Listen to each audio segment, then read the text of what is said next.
Daí, rapaziada, tudo bem com vocês? Espero que todos estejam bem, aproveitando, ou melhor, né? Se esforçando para aproveitar esses momentos ociosos aí, se a pessoa está em condição, né? Hoje mais um dia de sol, típico de outono, né? Frio de manhã, agora está um pouco mais quente, né? Eu gostaria de ter tomado um banho, mas dá tanto trabalho pentear esse cabelo, então eu coloquei esse boné. E essa camisa não está ficando tão esteticamente agradável, né, do ponto de vista da etiqueta social, mas eu não dou aula de boné, né, vocês sabem, né, mas então estamos menos formal, né, esses dias eu estava pensando nisso, agora eu pensei nisso, né.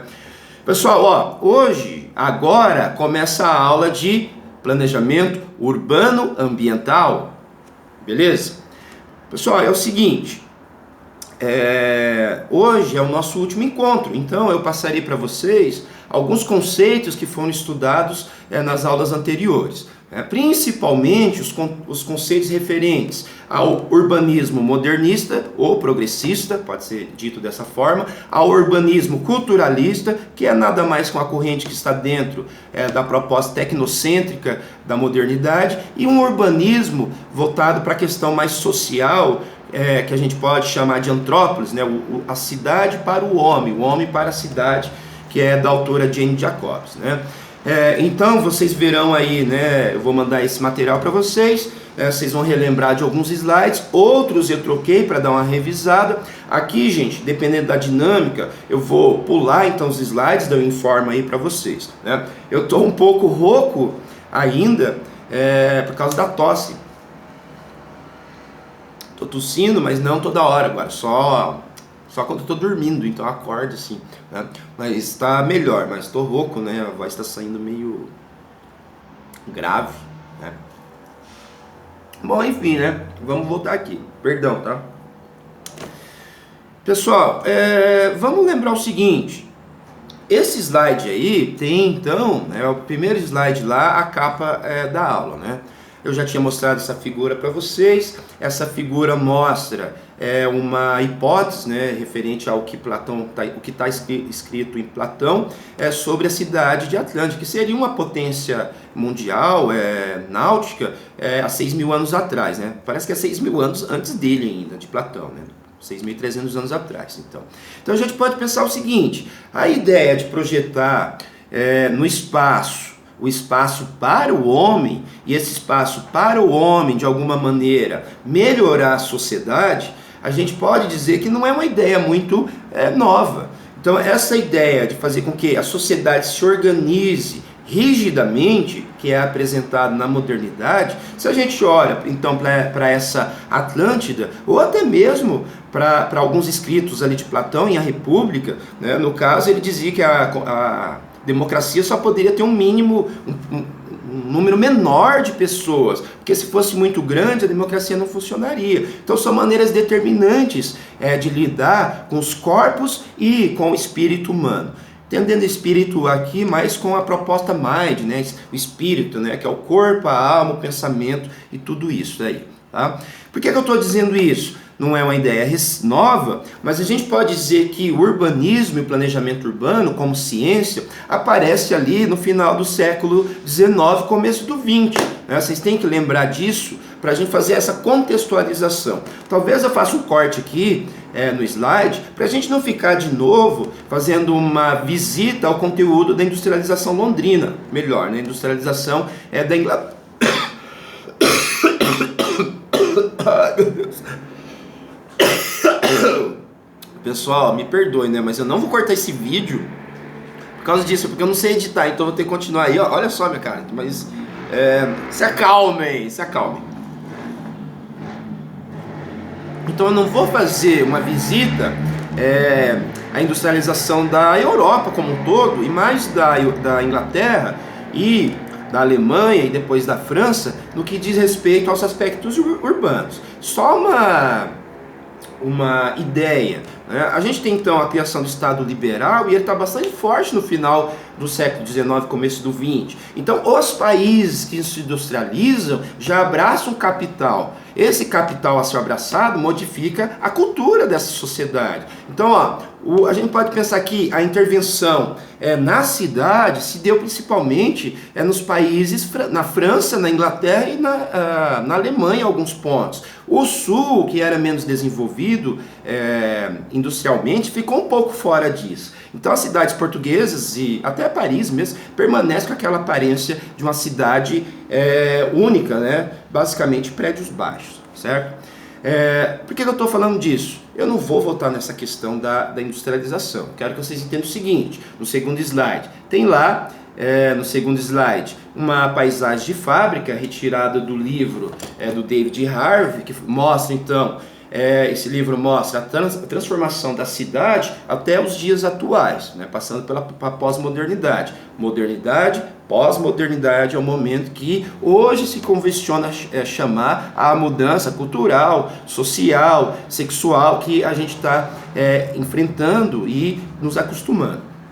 Então pensa o seguinte, aí tem uma imagem de uma indústria, a modernidade então ela surge com a sua proposta de controle social também, né? Essa proposta de controle social se dava sobre a saúde e se deu principalmente sobre a saúde, a salubridade e a sanidade dos espaços urbanos e do corpo no começo do século XX e final do século XIX, e isso se arrasta até os dias atuais aí, como a sociedade organizada lidar com a saúde, né? A gente está vivendo esse problema de saúde pública e esse problema até mesmo é conceitual, filosófico, até científico. O vírus, ele movimenta muitas coisas do discurso e da realidade, e a gente não consegue entender o que é um vírus de fato, e a gente não consegue entender como um vírus mexe com tudo ao mesmo tempo, né? É uma reflexão aí, tá? Então, ali o segundo slide, a indústria poluindo Londres, né, poluindo a região da industrialização, que trazia a insalubridade. Lá no segundo, tem um monte de fábricas ali, né, nesse segundo slide. Tá pulando meu computador, já disse, né? Lá no terceiro slide, nós temos novamente aí um resumo, então vou falar as generalidades, tá? No terceiro slide, tem um slide que mostra... a imagem que mostra o Engels e a questão da sociologia urbana. O Engels, ele nunca foi arquiteto modernista. A gente tem que pensar que a arquitetura ela surge no contexto liberal, então é uma profissão liberal, então é uma profissão que se ganha dinheiro, digamos, fazendo-se, digamos, dessa forma aí, né? Faz-se um arquiteto, então a gente tem a figura do arquiteto ligado ao capitalismo, né? Que não é bem uma proposta do Marx, né? A crítica, eles criticavam, no caso aí o Engels, tá?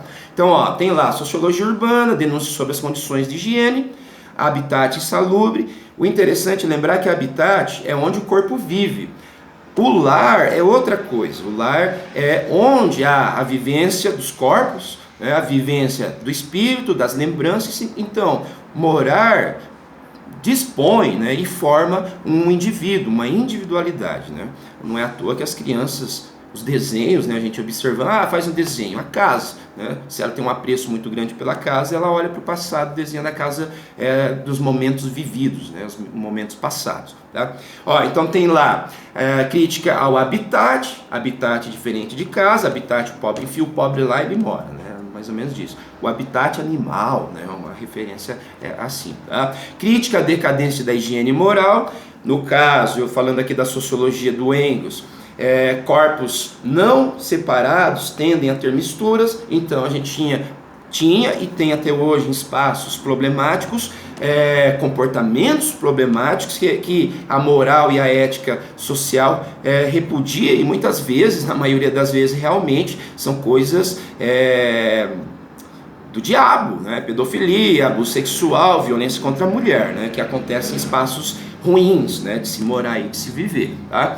Então, nós vamos lá para o quarto slide. O quarto slide mostra como se fosse uma prensa passando por cima dos prédios antigos de Paris, né? Essa reforma se dá com os moldes modernos, limpa-se uma cidade, coloca-se então o aspecto da moradia não, né? O aspecto moderno da amplitude do espaço, os espaços abertos, circulação de ar e toda essa questão mais sanitária dos elementos da natureza, né? Não se concentrar, por exemplo, odores, o ar, né? Digamos, ele se movimentar melhor, né? Mas é uma destruição e é uma destruição criativa, se destrói e se constrói. Então aqui há uma reprodução do capital. É claro que essa reprodução do capital ela se faz um tempo menor, porque eles estão destruindo e o centro está se revigorando. Então ali a gente tem uma circulação de pessoas e uma valorização do espaço perto do centro, né, que é o caso aí que vocês estão vendo. O nosso caso de exemplo é Paris, né? Então a cidade industrial, a reforma urbana física, né, mexeu-se nos prédios, nas vias, etc. O que acontece ali em Paris no final do 19, começo do século 20, tá? Vamos lá então para o slide 5. Slide 5. 5 é ótimo, né? Do inglês. Slide 5. Ela tem também um prédio, parece uma igreja, em pé, e a destruição de todo o centro da cidade, transformando pequenos becos, né, ruelas, em grandes avenidas, né, isso em Paris. Lembrando-se o contexto liberal, destruição para que se criar o indivíduo novo, né, do liberalismo do final do 19 e começo do 20. Tá? Então Paris se reestrutura, Londres se reestrutura, principalmente. Tá? Ó, no slide 6, eu tenho lá as principais correntes de pensamento urbano. Ali eu coloquei de um lado da tabela, olhem lá, urbanismo modernista ou progressista. Tá? Vamos pensar o seguinte, gente.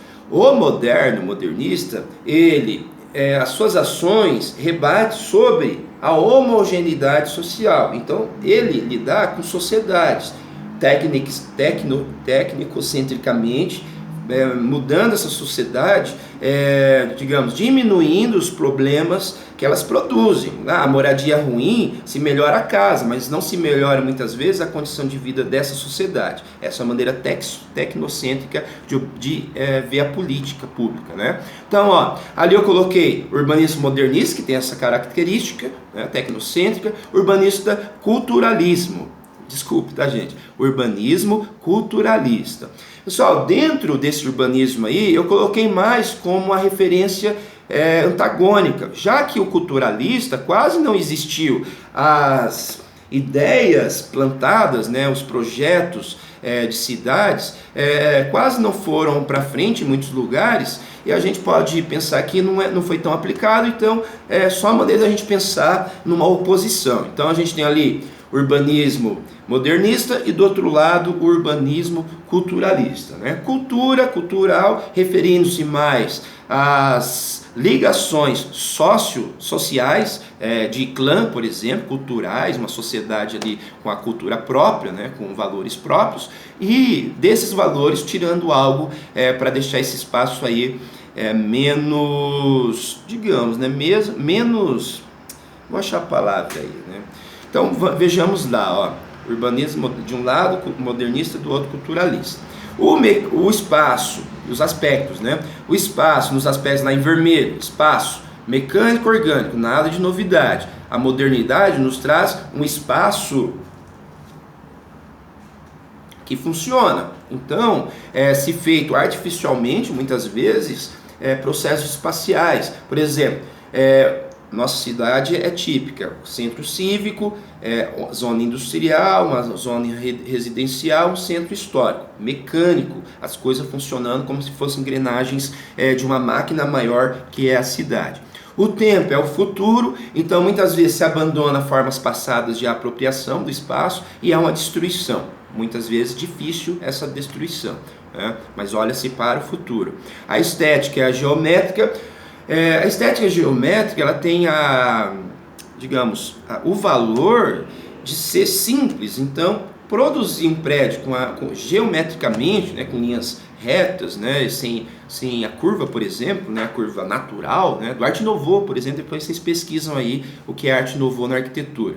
Né? Mas pense, essa questão geométrica, linhas retas, fácil construção, também. Né? Sociedade e indiferença, então nós temos a sociedade de massa, Fordismo nesse período aí, até 73, o Fordismo. A sociedade de massa, a TV controla, o rádio controla, a TV, no caso, com as suas propagandas de produtos, controla. Então, há uma indiferença, né? É aquela famosa visão que a gente tem da boiada entrando no matadouro, né? Que é a questão que é a pós-modernidade, o moderno. Perdão, tá, gente? Eu tô me acostumando com a câmera hoje, né? Acabar minha água, então vou beber bem devagar. Vou falar mais devagar, senão vocês vão aí se perder. Ó, sociedade, diferença, já disse, na modernidade, objetos. Os objetos em série. O Fordismo inaugura a fábrica Ford lá no norte dos Estados Unidos. Agora Detroit, né? Foi Detroit. E a gente pode dizer o seguinte, essa inauguração da fábrica é simbólica porque a sociedade começa a funcionar para consumir. Ela trabalha para consumir, ela vive para consumir. Então há uma produção em massa de objetos. Então havia uma democracia, claro, nos países mais desenvolvidos, né, até mesmo na classe média, a democracia dos objetos. Todo mundo tinha a mesma marca de ferro, todo mundo tinha a mesma marca de TV, todo mundo tinha a mesma marca de geladeira, mesmo tendo padrões de vida, não digo muito discrepantes, né, mas padrões de vida parecidos. Né, não importava o dinheiro, mas os produtos fordistas eles tinham essas características, né, e duravam bastante. Minha avó tem uma TV aí, já beira, eu acho que a TV dela, claro, ela tem hoje uma TV grande, mas eu acho que a TV dela já beira uns 40 anos, né, aquela TV que está lá. Funciona, inclusive, né, só não funciona mais, viajei, né, mas só não funciona mais por causa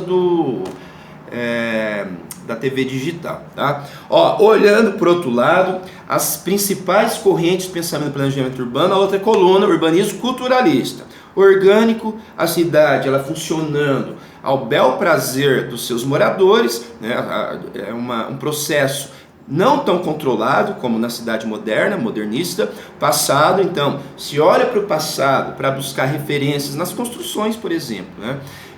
Assimétrico, nós temos então, apesar da natureza ter muita simetria, mas ela é mais caótica que, por exemplo, uma cidade, um prédio, por exemplo, né? Ela é mais fácil, a natureza é mais assimétrica, ela tem menos formas repetidas, digamos, né? Ó, a sociedade, participação, a questão culturalista, a gente tem que lembrar que aí já começa surgindo no começo da década de 60, as sociedades de contestação da ordem vigente. Né? Os hippies foi uma maneira de contestar, o rock, vários grupos sociais. Então, pessoas querendo participar da vida social da cidade. Aí a gente tem a contracultura, né? O feminismo. Então a gente tem grupos se formando que hoje são exacerbados pela tecnologia e pelos gostos, né? Você encontra gente que gosta de Harry Potter, e você encontra gente que gosta, por exemplo, especificamente de um livro de Harry Potter. Então essas pessoas se conversam e ficam fechadas num grupo, né? Mas eles participam entre si, são trocas, né? Objetos, artesanato. Pessoal, o artesanato ele está numa esfera mais das pessoas com a cultura um pouco mais elevada. Tem um livro chamado O Sistema dos Objetos. Eu vou dar essa viajada agora, mas porque o Baudrillard está ali embaixo, né? Ele ficou famoso porque um livro apareceu naquele filme Matrix, mas um livro mais importante dele é O Sistema dos Objetos. E ele trabalha nesse livro, dentro da modernidade, da pós-modernidade, a diferença entre o consumo desses objetos, né? E o consumo desses objetos aí é o artesanato. Então, uma sociedade que olha para o passado, e o artesanato ele vai chegar nessa conclusão, é que busca uma referência no passado, né? Como se você tivesse procurando a sua identidade, né? Então, o artesanato ele é consumido em classes sociais mais abastadas, né? Principalmente classe média. Não estou falando do artesanato, aqui no caso, o artesanato, aquele, por exemplo, que é capinha de botijão de gás ou de liquidificador, não é esse, né? Que a avó tem lá, às vezes fica até empoeirado. Não é isso. Estou falando artesanato, os produtos. A gente tem hoje até hoje, na pós-modernidade, a busca de produtos artesanais. A gente tem uma explosão hoje de cervejarias artesanais, a gente tem uma explosão de coisas até estranhas artesanais, né? Para dar valor ao produto, para vocês terem uma ideia. E o artesanal na alta sociedade é mais valorizado ainda. Uma Ferrari é quase artesanal, uma bolsa Prada é quase artesanal, né? Na verdade ela é artesanal para incutir salário não, valor ali, né? Então artesanal é uma coisa muito interessante de estudar. Por isso está aí o Baudrillard, fonte elaborada a partir dos pressupostos de François Chauard e Baudrillard. Desculpa, tá, gente? Baudrillard. Tá difícil hoje, hein? Tá arranhando minha garganta. Então vamos lá. Então ficou bem definido que a gente tem no período moderno de transformação das cidades sociais, né? A gente tem então o controle do corpo, o controle da sociedade, a sociedade fica limpa, ela se limpa das doenças, procura isso, né? E a maneira de enxergar aí a cidade e o espaço que está aí nesse quadrado, no esquema do slide 6. Tem lá só um esqueminha bem rápido, né? O 7. Eu não vou citar aqui porque vai ficar muito cansativo, mas a diferença e a separação na modernidade entre natureza e sociedade, tá? Então isso é interessante a gente notar em geografia, tá? Então eu não vou falar desse slide que eu já dei uma aula sobre. Ó, o slide 8 tá escrito lá assim, ó, características da cidade modernista. Então, esse slide aqui, a gente vai discutir os autores, né, nesses slides, e a gente vai começar então mostrando que aqueles processos sociais, econômicos, né, que produziu a cidade francesa, depois que produziu a cidade no Rio de Janeiro, começo do século XX, depois a cidade ela se reestrutura em 1960 para frente, aqui no Brasil, se tornando mais agradável para o capital industrial, principalmente, né? Olhando todos esses processos, a gente pode fazer um quadro, resumo aí, que está no slide 8. Ó, boom, tá uma cor bem hipnotizante, né? Acho que vai dar até uma tontura quando vocês lerem aí, mas acordem, né? Ó, característica da cidade modernista, fragmentada, várias partes, limitadora e repressiva, espaços fechados. Muitas vezes esses espaços fechados começam a funcionar de maneira não igual à sociedade total, né? Aquela está incluída dentro, tá? Rendimento máximo. Aqui o rendimento máximo recai sobre partes da cidade. Aquilo serve para isso, essa parte serve para isso, essa parte serve para isso, e muitas vezes caiu sobre a produção da habitação. Então se via a casa com rendimento máximo voltado para o corpo exigindo morar, e no caso mais ligado à animalidade, né? Se reproduzir, se alimentar, ir no banheiro, essas coisas do animal, né? Esse rendimento máximo foi um dos grandes problemas enfrentados pela modernidade, né? A gente vai comentar isso. No slide 9, a gente pode ver então uma lista. Essa lista está lá, ó, os principais críticos do planejamento urbano. Está escrito em vermelho, urbanismo progressista, Le Corbusier. Vou falar mais devagar. Né? Urbanismo culturalista, Ebenezer Howard. Tem ali as datas dessas pessoas, para vocês situarem eles no tempo da produção deles, acadêmica, né? Para vocês pensarem o tempo onde eles viveram. E a Antrópolis, né? Antrópolis é de Jane Jacobs, que é desse livro aqui, né? A gente está espelhado aí, mas está escrito assim, ó, Morte e Vida de Grandes Cidades. O contexto dela são as cidades dos Estados Unidos, então algumas coisas não são aplicáveis à realidade brasileira, mas tem bastante coisa que você, pelo menos uma ideia sobre planejamento de uma cidade, do ponto de vista da Antrópolis, né, cidade para o homem, tem esse objetivo, né? Bom, vem lá. Então vou discutir esses daí agora. Ah, vocês estavam agitados numa aula e aqui eu não vou passar todos, tá? Eu fiz uma mudança aí, certo? Então tem lá, ó, o slide 10. O slide 10, que é o vermelho lá, tá escrito assim, ó.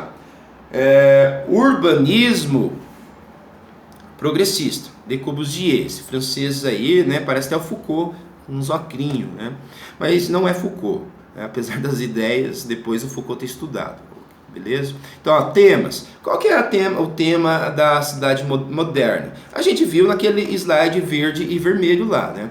Mas, quando você olha para esses autores, eles definem, vão, digamos, manipular a cidade de uma maneira diversa. Então, vou mostrar isso. Ó, os temas do plano urbano.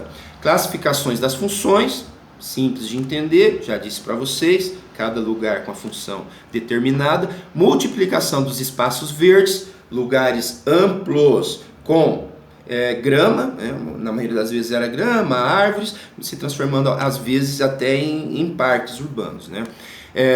E as construções meio que perdidas nesses espaços salubres, né? Onde o vento circula, inclusive, bastante saudáveis, né? Criação de protótipos funcionais. Pessoal, um protótipo pode ser visto como a casa, mas muitas vezes esses protótipos aí são produtos para manipular o comportamento humano. Como que uma sociedade que mora num prédio, uns habitantes, né, que moram num prédio, pode melhorar o seu comportamento, né, dentro daquele espaço. Né? São protótipos, né? São modelos, na verdade, que você aplica em vários lugares, tá?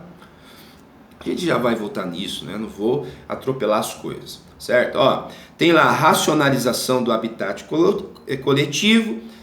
O que acontece no habitat coletivo? Deixa eu ver um negócio aqui, gente, bem rápido, que eu tinha separado e parece que não está aqui, né? Mas aí no slide eu mando para vocês aí. Só vou achar aqui, aí, beleza. Ó, racionalização do espaço do habitat coletivo. A moradia das pessoas, elas foram produzidas de maneira racional e em série. Assim como os objetos eram produzidos em série, a moradia começou a ser produzida em série.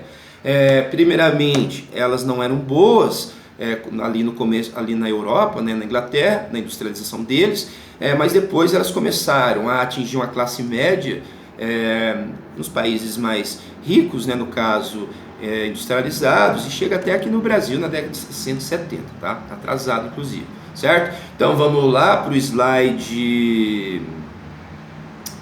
Pessoal, ó, lá no slide tava aqui, tá? Pulou, gente, pulou. Ó, no slide 11 eu trago uma ideia teórica sobre a modernidade e sobre que, no fundo, qual é a crítica sobre as cidades projetadas pelo modernismo, né? Antes da gente ver algumas características das cidades modernas, né? Aí nós temos uma cadeia, essa cadeia o panótico que foi estudado por Foucault. Esse panótico, né, a palavra pan, tudo, ótico, ver, que tudo vê, né? Como vocês veem aí, tá um monte de celas no centro, uma torre, essa torre, ali pode ter um guarda que fica de olho nos presos aí. A luminosidade do sol entra, então os presos, a silhueta dos presos aí é vista por quem tá ali na cabine, né? Nessa parte elevada ali, na torre. E, gente, o trunfo disso é que o poder, o disciplinador, né, se a gente traduzir a obra do Foucault, o disciplinador pode não estar nem presente. Então, ele pode sair e as pessoas ali se comportar da mesma maneira, de forma disciplinadora, achando que o poder está ali observando elas, né? Então, isso é uma ideia de como a modernidade, ela inaugura...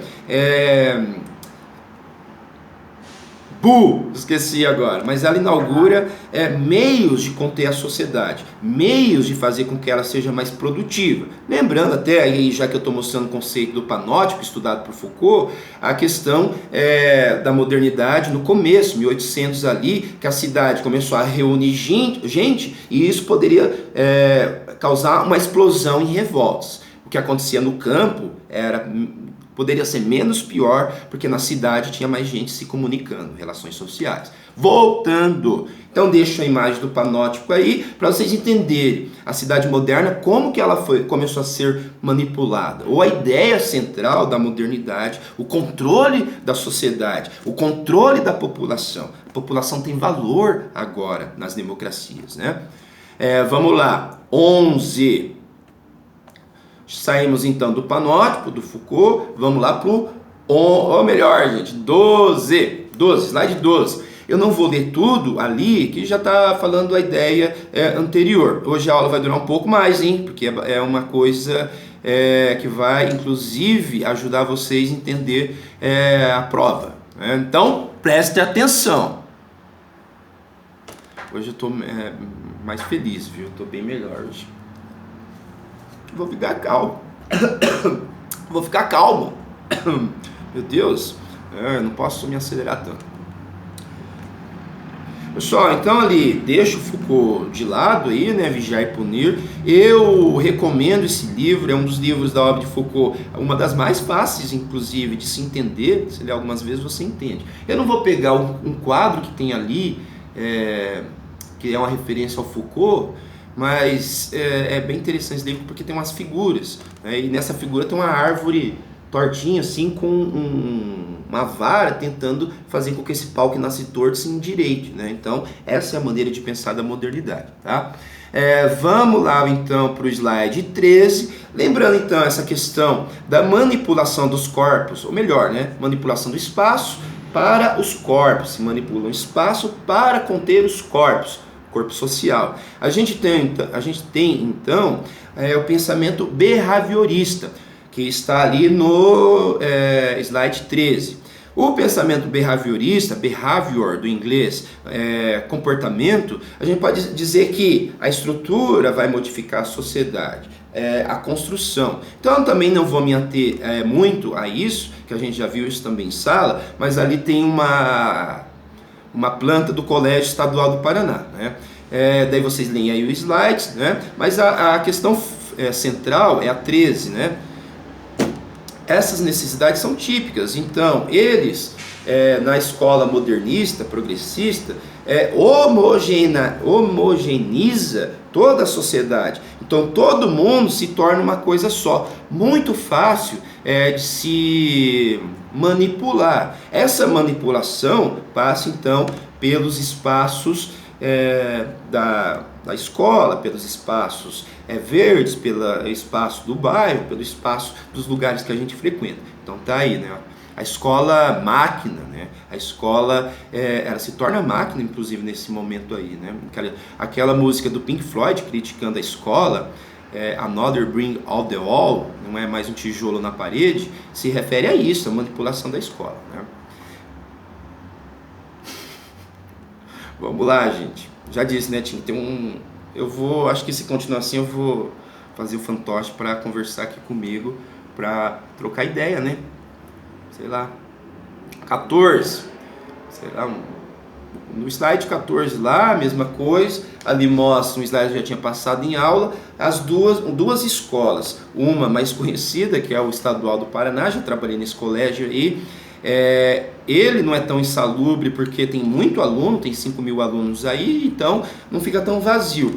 Mas o pé direito alto por dentro é um pouco opressor, né? Você entra na sala dessa e me senti um pouco perdido, muitas vezes deslocado, porque o teto é muito alto. Então é uma sensação minha, né? Mas enfim, essa estética mostra principalmente a estética do nosso Estado Novo, que é linhas retas, as construções sem desperdício de materiais, e a maioria dessas construções elas apresentam uma estrutura bastante rígida, né, que é um monobloco, uma estrutura que se ergue no espaço com uma individualidade maior dentro do espaço pela própria grandeza, né? É uma arquitetura bonita. Apesar e no aspecto aí ela ficou opressora, né? Ela lembra um pouco a fábrica. Ó, nós temos lá embaixo a figura de uma escola modernista, de segunda, das duas estéticas, então, uma estética modernista rígida, uma estética modernista mais leve. Essa escola aí fica em Belo Horizonte e ela também apela aí para o behaviorismo, que são espaços agradáveis para fazer com que haja corpos que se comportem de maneira agradáveis, né? Se isso funciona, a gente não sabe, né? Eu nunca dei aula numa escola que o espaço fosse projetado para ser escola aos modos pós-modernos, né? Modernos, no caso, só aula em escolas tradicionais, assim, a sala de aula, né, o corredor, né, dois andares, né, aqui na cidade de Curitiba. Então vamos lá, 15. Lá no 15, então eu quero frisar essa ideia da modernidade. Pessoal, vamos lembrar o seguinte, a modernidade é um evento continuado da Revolução Francesa e do Iluminismo. Então a gente tem a ciência tomando conta de toda a esfera social para tudo, desde da alimentação até, digamos, a maneira de você amar a pessoa, né? Se relacionar com a pessoa. Então a modernidade inaugura uma época, assim como a pós-modernidade inaugura outra época, né? Por que eu estou dizendo isso? Estou dizendo isso porque essas coisas têm estéticas, né? Então, ó, a gente tem aí prédios, né? O Palácio da Alvorada, e embaixo nós temos ali o MASP, Museu de Arte de São Paulo, que mostra então o maior vão livre da América Latina. Debaixo, quem já foi lá, é enorme mesmo, né? Como pode duas coisas ser separadas por 4 colunas, mas é bem interessante porque aí a gente já tem o aspecto da leveza. Na segunda modernidade, a gente tem que lembrar aí que essa segunda modernidade ela já trabalha não só com o trabalho duro, árduo, né? Já trabalha mais com os trabalhos liberais, e esses trabalhos liberais é o quê? É o arquiteto. Os trabalhos liberais não estão mais ligados exclusivamente na indústria, para vocês terem uma ideia, esse segundo modernismo aí, né? Estou chamando de segundo modernismo, né, gente? Mas ó, a modernidade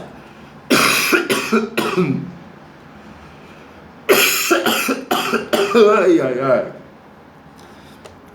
A modernidade no Brasil, ela chega atrasada. Então ela já chega com essa segunda leva da estética leve, né, na arquitetura. Interessante, né? O tecnocentrismo também, resolver problemas observando somente a parte estética. Ó, slide 16, a modernidade, então, ali também duas coisas evidentes. Vocês estão percebendo que eu estou separando a tabela, né, nos conceitos. Ó, a apologia da máquina. A gente tem ali o Charlie Chaplin dentro da máquina, da grande máquina fábrica, né, dentro da fábrica. Esse filme é muito famoso. Tempos pós-modernos, desculpe, tá? Tempos modernos, e mostra como o ser humano ele foi engolido pelo cotidiano da máquina, né? No filme ele entra... não é nem spoiler, né, gente? Porque já faz o quê? 60 anos tem esse filme? Mais, né? Ele entra dentro da máquina, né? Então tem essa representação. Essa é a primeira modernidade. A segunda modernidade vai lembrar ali a máquina que a gente está adorando nesse período aí, que é a máquina facilitadora da classe média. Então, novos refrigeradores, a TV, um produto fordista, explode nos Estados Unidos. Para nós vai chegar mais no final da década de 60, 70, né, para as pessoas mais ricas. Mas aí você tem a máquina, de fato, facilitando a vida, mais no estilo, aquele desenho futurista, né, os Jacksons, né, que as pessoas viajavam de foguete. Então, essa máquina é que é defendida e não a máquina de engrenagens gigantes e pesadas, né? Ó, 18, slide, desculpe, tá, gente? 17, a gente tem ali uma maquete da Torre Digital de Brasília. Por que eu estou mostrando isso? Pessoal, se eu falasse que isso daí não é uma maquete, vocês nem sabiam, né? Podia ser uma foto mesmo de um prédio modernista, porque eles são muito perfeccionistas, né? O uso de materiais, é muito liso, né? Uma coisa que parece uma maquete mesmo, né? Estou mostrando só por uma questão estética. Ó, a gente vai lá para o urbanismo culturalista. Pessoal, o urbanismo culturalista, ele está dentro da modernidade. Ó, vocês podem ver ali o Ebenezer Howard, que era esse inglês, e ele foi importante porque ele queria que as cidades revisitassem o espaço rural.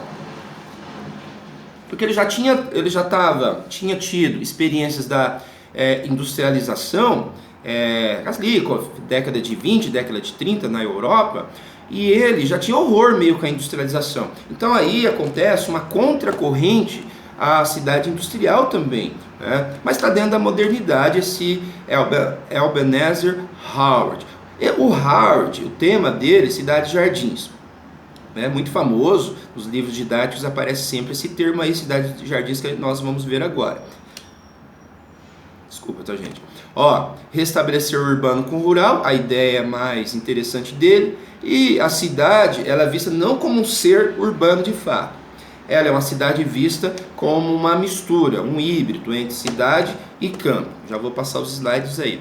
O interessante é notar que os Estados Unidos, ele tem uma imigração muito alta no século XIX, 1850, 60, né, 1912, 10 para cá, de muitos ingleses fugindo da falta de emprego na indústria na Inglaterra. Então a gente tem pessoas vindo da Inglaterra que já tinham horror à industrialização do modo que foi feito na Inglaterra. Então aqui, só para a gente lembrar, no urbanismo culturalista, a gente tem que lembrar que a sociedade americana, melhor, né, estadunidense, tinha horror à indústria. Isso faz com que, hoje em dia, nós tenhamos aí periferias mais verdes, né, nos Estados Unidos, às vezes, né, até comparados com chácaras aqui na nossa realidade, que são casas afastadas do centro, mais parecidas, lugares parecidos com o rural do que com o urbano. Não tem produção ali, mas o jardim, a casa enorme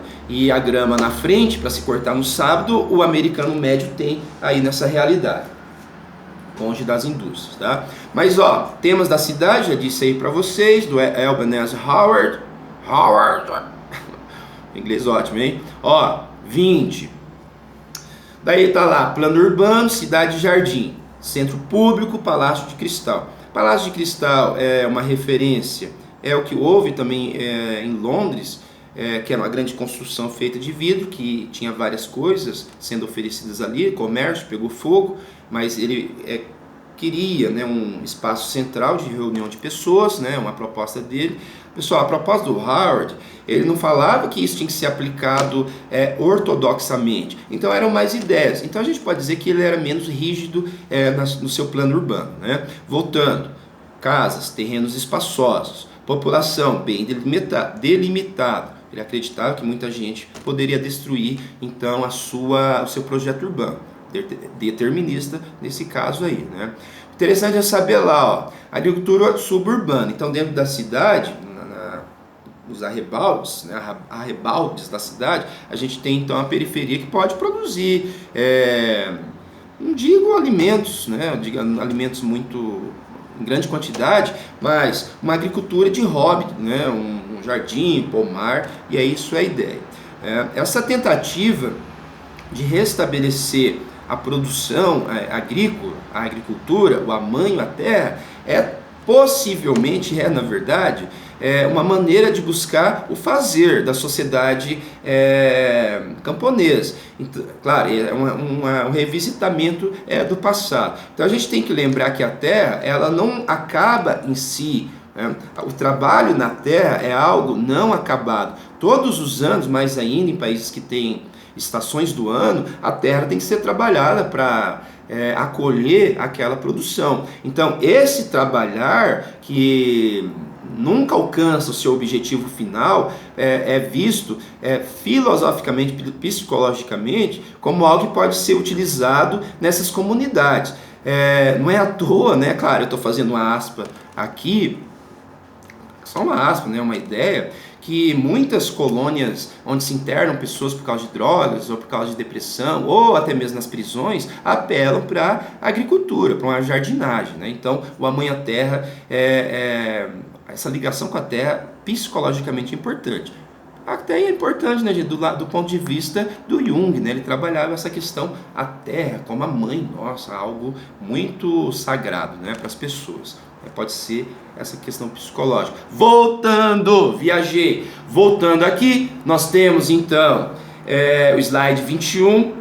O slide 21, pessoal, ali tem diagrama 3 ímãs. Esse diagrama eu passei aí mais como uma imagem que vocês vão lembrar no futuro, que esses três ímãs estão falando assim, ó, tem cidade, tá em inglês ali, a tal, a cidade, o campo e cidade-campo. Para onde as pessoas irão? E está escrito ali várias perguntas e até mesmo várias características desses espaços aí. É claro que o caso aí, as pessoas iriam para a cidade rural, né? Para a cidade-campo, para a cidade rural do Elbener Howard.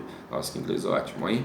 Ó, slide 22. O slide 22, nós temos um esquema bastante simples, onde se poderia produzir, então, as hortaliças, ou ter uma terra, uma agricultura de jardim aí, mais um hobby, né? Aquela coisa de senhora até, da mãe à terra, né? A gente vê isso nas senhoras, plantam-se várias coisas, né? Vai chegando a idade que a gente tem essa tendência a gostar da vegetação até, né? Estou observando isso na minha mãe, que não gostava de flor, né? Hoje já tem muitas flores, né? Então é interessante pra gente lembrar isso, né? Estou viajando, vou voltar. Esquema 22, slide. Então ali a gente tem um esquema de cebolas, digamos assim, a parte verde rural, a parte cinza urbana, como se fosse coroas de crescimento urbano, né? A gente tem também um diagrama bastante famoso, que está no slide 23, que é o caso do diagrama lá que mostra a cidade-jardim. Claro, esse daí ele frisava lá, está escrito até embaixo, né? Não objetivava a aplicação irrestrita do seu plano. Certo? Ó, o plano urbano está aí, né? Essa figura ela é muito famosa, então uma hora ou outra vocês vão ver em livros. Essa obra não termina nunca, gente, não termina nunca. Começa às 8 da manhã a picareta. Ó, tem lá 24, que tem a cidade lá de Adelaide. A cidade de Adelaide, possivelmente ali virou parque. A proposta do Howard era mais uma coisa de uso, né? Agricultura e tudo mais, né? Ali vocês estão vendo então a cidade slide, tem dois slides com a visão aérea, né? A vista aérea da cidade, uma que mostra no slide 24, Adelaide, e a outra, o cinturão verde em torno da cidade, tá? Pessoal, ó, o que eu quero que vocês entendam é que nas aulas anteriores tem esses conceitos relacionados com a pós-modernidade, melhor, né? Vamos separar bem, com a modernidade, com a segunda modernidade, com a pós-modernidade. Esses três esquemas amplos servem para vocês encaixarem conteúdo, né? O conteúdo está estruturado em lugares físicos, né, existentes. Nós temos a Rua São Francisco, simbolizando a maneira que o Estado intervém no espaço, muitas vezes produzindo uma imagem para melhorar o espaço. Nós temos a questão lá do Monte Castelo e do Parolim, que é mais grave, como que a favela ela pode ser observada dentro do planejamento urbano, né? Nós temos lá também o SIC, como que uma indústria pode produzir um espaço que gere uma urbanização diferente, né, diversa de outra parte da cidade, a questão do SIC. A próxima aula é sobre a habitação social. Então, já que a gente está saindo da parte da pobreza, tenho que lembrar, fazer um parênteses também, que lá a gente aprendeu, viu técnicas, métodos e maneiras de agir para quando você for ensinar sobre a favela ou sobre uma realidade urbana ruim, que é o caso lá da prática didática, que foi uma das aulas, né? O que eu estou pedindo para vocês aí? Que vocês se atenham a esses grandes esquemas, já disse, né? Não vou repetir, e esses grandes esquemas a gente vai chegar na Jane Jacobs. A Jane Jacobs também ela está pulverizada, o nome dela, por isso que eu falo o nome dela dentro das outras aulas, ela está encaixada no conteúdo, assim como o conceito de modernidade está encaixado no conteúdo, assim como o conceito de pós-modernidade está encaixado dentro do conteúdo. Então eu peço que vocês observem isso. Então, ó, hoje a gente fica assim, né? Se vocês observarem as outras aulas, daí isso daqui vai ficar com mais sentido ainda, tá? Então eu gostaria que vocês estudassem aí, tenham bons estudos, fizesse então essa avaliação bem feita, como vocês sabem, uma avaliação dissertativa, então o máximo de detalhe que vocês puderem, né, colocar é bom, de detalhes teóricos, detalhes técnicos, né, já que eu mostrei na cidade de Curitiba espaços físicos de fato, então eu acredito nisso daí, beleza? Deixa eu ver só se está faltando alguma coisa aqui para vocês aí terem mais uma ideia sobre essa prova aí, tá? Beleza, os 3 autores do urbanismo, beleza, ó gente, a Jane Jacobs a Jane Jacobs, ela não está nessa aula, foi uma das aulas que eu passei falando sobre como que era a cidade de Nantrópolis, a participação. Essas aulas, então, é uma delas, os slides, mas eu posso repetir aqui, que a Jane Jacobs é a cidade para o homem, não é mais essa modernista que a gente viu aí, tá? Então, ó, vou encerrar esse vídeo, espero que tenha sido proveitoso esse bimestre, espero que tenha sido agradável também essas aulas online, e espero que estejamos aí de volta em breve, pessoalmente, né, nessa vida aí. Então, obrigado, foi um prazer, hein?